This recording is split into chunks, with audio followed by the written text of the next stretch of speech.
Once again welcome to Humanities Hive. और मेरे साथ क्लास 12 की पॉलिटिकल साइंस पढ़ रहे हैं फॉर योर बोर्ड एग्ज़ाम। और जिसमें हमने सेकंड चैप्टर स्टार्ट किया है कंटेम्प्रेरी सेंटर्स ऑफ पावर, जिसमें European union, ASEAN, the rise of China, Japan and south Korea, ये सारे टॉपिक्स कंप्लीट करने के बाद आज फिर से हम एक बहुत बहुत इंपॉर्टेंट टॉपिक करने जा रहे हैं एंड दैट इज़ ब्रिक्स। ये इसलिए मैंने ये मई में जो मीटिंग हुई और 2026 के ब्रिक्स का मैंने लोगो यहाँ पे लगाया है। आप देख सकते हैं ब्रिक्स इंडिया 2026, क्योंकि इंडिया ने होस्ट किया था। Building for resilience, innovation, cooperation and sustainability. अभी आगे हम ये सारे पॉइंट्स डिटेल में करेंगे, क्योंकि ब्रिक्स का टॉपिक कर रहे हैं तो थोड़ा सा करंट सिनेरियो के साथ भी करना ज़रूरी है और इम्पॉर्टेंट है 2 मार्क्स के लिए, 1 मार्क के लिए। अब ब्रिक्स है क्या? वर्ल्ड के बड़े बड़े आप ये समझ लीजिए खिलाड़ी जो हैं या कंट्रीज जो हैं, उनका जो ग्रुप है वो क्या है? ब्रिक्स है। जिम ओ'नील नाम के एक इकोनॉमिस्ट थे जिन्होंने 2001 में सिर्फ एक पेपर पर इसका नाम ब्रिक सजेस्ट किया। क्या? ब्रिक्स नहीं, ब्रिक, एस नहीं है उसमें। बाद में इन कंट्रीज़ को लगा क्यों ना सच में एक टीम बना ली जाए, और 2010 में इस टीम में एस मीन्स साउथ अफ्रीका भी शामिल हो गया। और ब्रिक्स से क्या बन गया? ब्रिक्स। ये कोई छोटा मोटा ग्रुप नहीं, पूरी दुनिया की लगभग 40% से ज़्यादा पॉपुलेशन और ग्लोबल इकोनॉमी का एक बहुत बड़ा हिस्सा इन्हीं देशों के पास है। फुल फॉर्म करने कौन कौन सी कंट्रीज़ हैं ब्रिक की? चलो पहले ब्रिक की करते हैं और उसके बाद एस ऐड हुआ, फिर वो। तो बी से ब्राज़ील, रशिया, इंडिया, चाइना, और उसके बाद ऐड हुआ साउथ अफ्रीका। ठीक है। अमेरिका और यूरोप के देशों का जैसे वर्ल्ड बैंक और IMF जैसी संस्थाओं पर पूरा कंट्रोल है ना, तो ब्रिक्स कंट्रीज ने कहा कि हम कैसे पीछे रहेंगे, तो ब्रिक्स के देशों ने भी अपना बैंक बना डाला, NDB, national development bank. Okay, national development bank. Okay. और ब्रिक्स का रीसेंट एक्सपेंशन भी हुआ। सबसे पहले साउथ अफ्रीका को देखो कब ऐड हुआ। साउथ अफ्रीका ऐड हुआ आपका 2009 में, और रीसेंट भी अभी एक्सपेंशन हुआ है आपका 2024 में, 2025 में। 24 की बात करें तो Egypt, Ethiopia, Iran, UAE and Saudi Arabia. और उसके बाद 2025 की बात करें तो इंडोनेशिया इन 2025। ओके। चलो मैं इन कंट्रीज़ के नेम लिख दूंगी। चलो अभी पहले NCERT क्या कहती है, मतलब आपके सिलेबस में जो ऐड कर रखा है ब्रिक्स का टॉपिक वो क्या कहता है, और उसके बाद फिर मैं इन कंट्रीज़ के नेम भी लिख दूंगी। तो वो लाइन टू लाइन एक बार कर लेते हैं। The term BRICS refers to Brazil, Russia, India, China, South Africa respectively. BRICS was founded in 2006 in Russia. BRIC turned into BRICS after the inclusion of South Africa in its first meeting in the year 2009. ठीक है, first meeting में ही south Africa add हुआ, शामिल हुआ इस संस्था में 2009 में। इसी क्लास में ही आपको ब्रिक्स का टॉपिक लर्न हो जाएगा।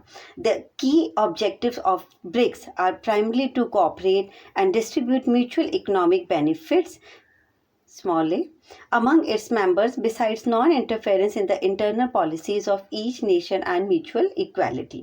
मेन ऑब्जेक्टिव क्या है? एक दूसरे को कोऑपरेट करना और जो भी हमारे इकोनॉमिक बेनिफिट्स हैं उसको एक दूसरे के साथ म्यूचुअल अंडरस्टैंडिंग के साथ कोऑपरेशन करना।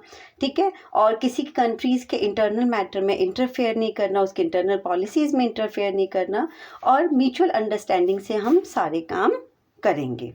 ओके। चलो, और उसके बाद हमने एक्सपेंशन की बात करी थी 2024 में। वो सारे कंट्रीज़ के नेम लिखे हुए हैं, Iran, Egypt, Ethiopia, United Arab Emirate and Saudi Arabia. ये कब ऐड हुए? आपके 2024 में। ठीक है। उसके बाद Indonesia officially joined as a member state in early 2025, becoming the first South East Asian member. उसके बाद the acronym BRICS in its expanded form, BRICS Plus has been informally used to reflect new membership since 2024. ठीक है। BRICS plus means क्या है? BRICS के expansion को show करता है जो 2024 में हुआ और 2025 में हुआ। क्लियर हो गया? लर्न हो गया, चलो साथ के साथ ही लर्न हो जाएगा। उसके बाद अब ये थोड़ा करंट सिनेरियो का है। ये लास्ट ईयर जब मैंने क्लास ली थी ब्रिक्स की तब मैंने ऐड करा था और ये इस साल मैंने ऐड करा है। तो आप as a 12th class student आप भी ये पॉइंट्स ऐड कर सकते हैं द 17th, और अगर नहीं भी ऐड करना तो भी आपको पता होना चाहिए। The 17th BRICS summit will be hosted by Brazil, ठीक है। As the chair of BRICS, Brazil is focusing on theme strengthening global south cooperation for more inclusive and sustainable governance, ठीक है। ये 17th ब्रिक्स समिट जो Brazil में हुआ था उसकी थीम थी। अब हम 18th ब्रिक्स समिट की बात करते हैं। कौन सा हुआ है? 18th, ठीक है, याद रखिएगा। India holds the BRICS chairship for 2026, centering its presidency around the theme Building for Resilience, Innovation, Cooperation and Sustainability. You can see here Building for Resilience, Innovation, Cooperation and Sustainability, ठीक है। 18th BRICS summit India में जो हुआ है 14th और 15th में को हुआ था। कब हुआ है? 14th और 15th मई को, ठीक है। इन सभी देशों के फॉरेन मिनिस्टर्स ने पार्टिसिपेट किया और हमारे foreign minister doctor S Jaishankar.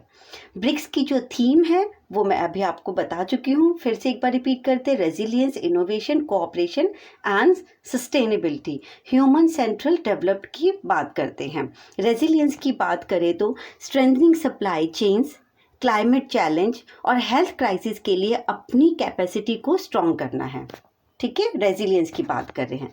अगर इनोवेशन की बात करें तो promoting technological advancement, AI collaboration among emerging countries. उसके बाद कोऑपरेशन की बात करती हैं, मल्टीलेटरलिज्म की बात करते हैं, ठीक है। तो मल्टीलेटरलिज्म को बढ़ावा देना है। जो डेवलपिंग नेशन हैं उनकी कलेक्टिव वॉइस होनी चाहिए ग्लोबल गवर्नेंस में। उसके बाद सस्टेनेबिलिटी की बात करते हैं, focusing on climate action and sustainable development.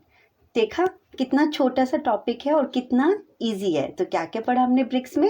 Member nation कहाँ से शुरुआत हुई? Brazil, Russia, India, China. उसके बाद 2009 में साउथ अफ्रीका इसमें ऐड हुआ। उसके बाद अब ये कॉपरेशन की बात करते हैं, डिस्ट्रीब्यूट म्यूचुअल इकोनॉमिक बेनिफिट्स की बात करते हैं, नॉन इंटरफेरेंस की बात करते हैं इंटरनल पॉलिसीज़ में, ठीक है, और म्यूचुअल इक्वालिटी के साथ काम करने की बात करते हैं। ब्रिक्स प्लस का मीन्स क्या है? उसके एक्सपेंशन को शो करता है जो कि 2024 में हुआ। कौन कौन सी कंट्रीज़ ऐड हुई थी उसमें? एक बार शो कर देते हैं, ये देखो, Iran, Egypt, Ethiopia and United Arab emirate. उसके बाद सऊदी अरेबिया, 2025 में इंडोनेशिया, ठीक है। और उसके बाद आपकी 2026 में जो मीटिंग हुई है उसकी मेन थीम क्या है? Building for resilience, innovation, cooperation and sustainability, ठीक है। तो छोटा सा टॉपिक है ब्रिक्स। आई होप कि आपको अच्छे से समझ में आ गया होगा और लर्न भी हो गया होगा। थैंक यू, बाय, पढ़ते रहिए।